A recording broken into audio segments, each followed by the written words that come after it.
গোটা দুনিয়াটাই পরীক্ষা। আল্লাহ যারে পছন্দ করে বেশি তার পরীক্ষাও।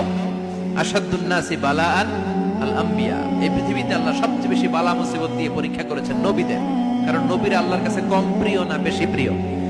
যেহেতু প্রিয় বেশি পরীক্ষা, এজন্য মুমিনের উপর যদি পরীক্ষা আসে, মুমিনের উপর যদি অত্যাচার আসে, মুমিনের উপর যদি ধৈর্যের পরীক্ষা আসে, জেল জরিমানা আসে, মুমিন ওইটারে ভয় পায় না। মুমিন ভয় পায় একজনকে, চিল্লায় বলেন তিনি কে? কারণ আল্লাহর ঘোষণা ওয়ালা তাহিনু ওয়ালা তাহজানু, ঘোষণাটা কার? ভয় নাই, তোদের চিন্তা নাই। আনতুমুল আ'লাউনা ইন কুনতুম মুমিনিন, তোমরাই বিজয়ী হবা যদি মুমিন হও, যদি মুমিন হও। এজন্য ধৈর্যের পরীক্ষা দিতে হবে, আল্লাহর উপর তাওয়াক্কুল করতে হবে, অত্যাচার আর জুলুম আল্লাহর নামে সহ্য করে যেতে হবে। চিল্লায় বলেন ঠিক কিনা? কারণ মুসলিমের সাথে আল্লাহ থাকে। মুসলিমের বদদুয়াকে বিশ্বনবী ভয় করতে বলেছেন, কারণ মুসলিমের বদদুয়ার মাঝে আর আল্লাহর মাঝে পর্দা থাকে। যারা দুনিয়ার বুকে জুলুম করে তাদেরকে ক্ষমতার মসনদ থেকে নামিয়ে দেয় কে? আর যারা মজলুম হয়, যাদের রক্ত দিয়ে জমিন ভেজে, তাদেরকে জমিনের ক্ষমতা দিয়ে দেয় কে?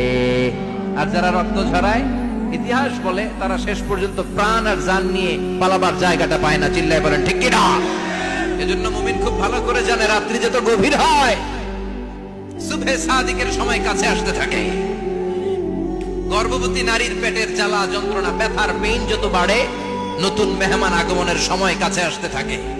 তেমনি ইসলামের পক্ষের শক্তির উপর যদি অত্যাচার, অনাচার, স্টিম রোলার বেড়ে যায়, এটা প্রমাণ করে ইসলামের বিজয়ের সময় কাছে আসতে শুরু করেছে। চিল্লায় বলো ঠিক কিনা?